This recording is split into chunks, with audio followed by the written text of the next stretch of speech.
What's up guys, it's Roboter here and welcome back to yet another amazing video on the channel. For today I got you a brand new updated Crystal Beast Conclave Control deck. This is with the new support card that we all know as the Golden Rule. So let's get straight into this deck profile. Before we do, make sure you're subscribed, make sure you like this video, make sure you comment what deck you are going to be playing post-June. What do you think is going to be hitting the ban list? I'd love to hear it all. Make sure you comment on our daily polls and check out our short section as we are back uploading there every single day.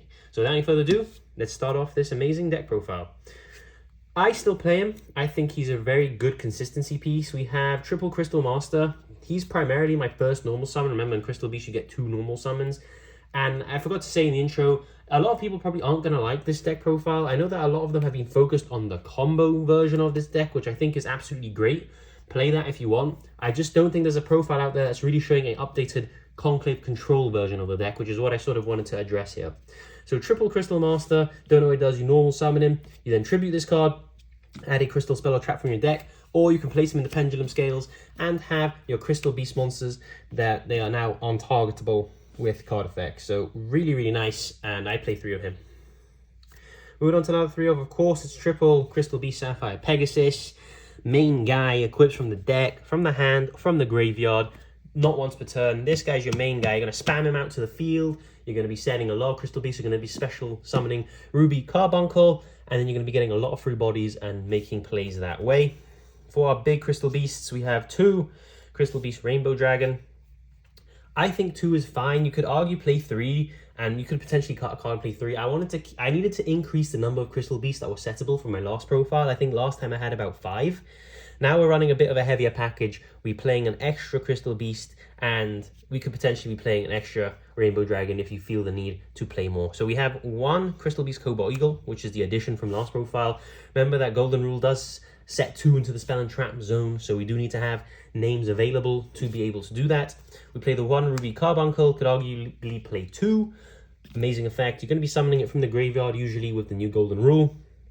And what it's going to do is it's going to special summon as many Crystal Beast monsters as possible from your spell and trap zone, so plus 3 or 4 like that. And of course, the 1 brick Rainbow Dragon needed because you play the Crystal Beast Rainbow Dragon, so you need the OG Rainbow Dragon. Moving on to the other monsters, Triple Ash Blossom. Why is this the only hand trap I play? It hits Labyrinth and it hits Branded, and I think that's reason enough. I'm only playing 3 like individual copies of hand traps, so I wanted it to just be as generic as possible, hit as many decks as possible. Ash alone isn't going to win you the game, but it can certainly slow them down and then allow your Crystal Beast to take over the game. For the spells, Triple Rainbow Bridge of the Heart. Incredible card. You want to see this in your hand every single time. I'm just moving the cards a lot because I don't want the glare to be hitting the cards. It does so many effects. Gives you an additional normal summon, which is a really important thing. You can destroy a Crystal Beast card you control or in your hand, add a crystal spell, and if a Crystal Beast is placed in your spell and trap zone, it's a compulsory evacuation device. So absolutely broken. We're going to be spamming this every single turn. Triple Awakening of the Crystal Ultimates. Again, necessary. It's the link between your crystal spells and your rainbow spells, hence why we need it. It can also Foolish Burial, a really good trap, which gets you access to a very floodgatey field spell. And it can also special summon a Crystal Beast out of the deck, so you can summon Ruby Carbuncle as well in the battle phase and get extra additional damage that way. Remember, in order to activate it, you need to have a Rainbow Dragon in your hand, hence why we play the 1 brick. Triple Rainbow Bridge, not once per turn, add 1 crystal spell from your deck to hand. Do I need to say more? Just absolutely insane. The new addition, 1 Golden Rule. I guess we accompany it with Crystal Bond because they're very similar. Why am I only playing 1 Golden Rule? The reason I'm playing this deck is because the combo version is incredible, don't get me wrong, but you play so many bricks in terms of the OG Crystal Beast, which if you draw multiple, just don't do a thing. So I'm playing 1 Golden Rule for that. I want to be setting Carbuncle with a Sapphire Pegasus, blowing up Carbuncle with my Rainbow Bridge of the Heart, and I want to be special summoning Carbuncle with my Golden Rule. And you can search Golden Rule because it's always treated as a crystal card. Crystal Bond is now just a worse Golden Rule, but it's still one hell of a card. Adds you a Crystal Beast and places 1 in the spell and trap zone as a continuous spell. Double Foolish Burial Goods. Still think this card is mandatory because we play the Necro Valley. Foolish Burial Goods lets us dump the trap, which is incredible. Also, we can dump the counter trap, which we can banish from the grave to place another Crystal Beast into our spell and trap zone. Triple pot of Extravagance, sorry. I was going to say Prosperity. I feel like this is one of the only decks that can just play Extravagance, so you don't care at all about your extra deck, and you'd rather just get the card advantage, to be honest. Prosperity, you can argue to play it. This is, you know, more budget, and I just think it's better for this type of deck. We're going to be playing 2 Cosmic Cyclones.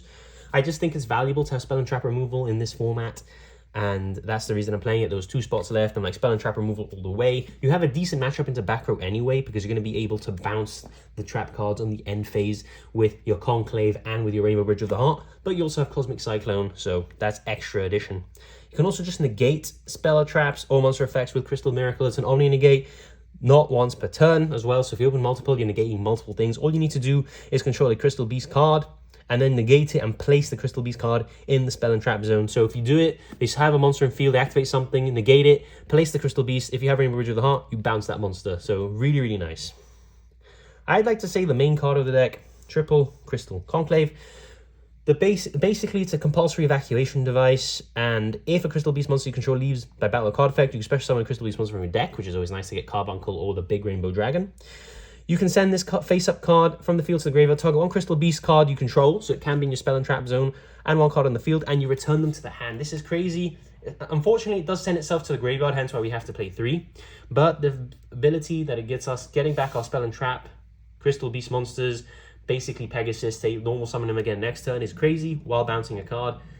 I just think it's ridiculous. And of course, the 1 Rainbow Bridge of Salvation. The first effect, if it goes off, it's going to basically save you the game. The first effect is only going to come up if you're in a dire situation and your opponent, by some miracle, doesn't have any negates for it. And then it sort of resets the duel. But the graveyard effect is what we want. Banish it from the graveyard, add 1 field spell from your deck to your hand, and special summon a Crystal Beast monster from your deck. So absolutely crazy. And just, yeah, you want to be getting it to the graveyard as often as possible to search your Necro Valley. Quick shout out, you can play Secret Village of the Spellcasters too. I'm just choosing for Necro Valley. Onto the extra deck, as I said before, it doesn't really matter much, so I'm just playing some generic things. You guys can fiddle with the ratios. 2 Barricade Blocker, win, and then just basically options. Win is how you get a Spellcast into the field for Secret Village. Dugaris is good because if you draw the brick of the trap, you can draw 2 and then just discard it from your hand to the graveyard and get its effect. Evil Swarm's good to equalizing the game state. Castell's just decent at this point. It used to be very good. There's 2 in here, but again, you can play with ratios. There might be more than 15. 1 Dagastu Emerald. I think this is good as well. You can play multiple to reset your Crystal Beast monsters back into your deck. If you get to that situation where you're going to be outgrinded, you make Dagastu Emerald, and then you basically just put back all your Crystal Beasts, and you can do it again. 1 Silent Honor Arc. A big eye, but as a rank 4. Tornado Dragon for the back row matchups. Abyss Dweller, you can play 2 of this and another Tornado Dragon, just because it doesn't really matter the extra deck, it's up to you guys. So that is the end of the deck profile, guys. I hope you guys did enjoy my take on the new Crystal Beast Conclave Control variant. As I said, Rainbow Bridge is an insane card. Don't underestimate it. The only reason I'm not Golden Rule, my apologies. And the reason I'm only playing 1 is just for the names. I don't feel like playing all the bricks. There are also many very good deck profiles that show the combo versions. If you're interested in that, make sure you do check that out on other YouTubers' channels as well. But I'm Rogue to here, and I'll see you all in the next video. It's time!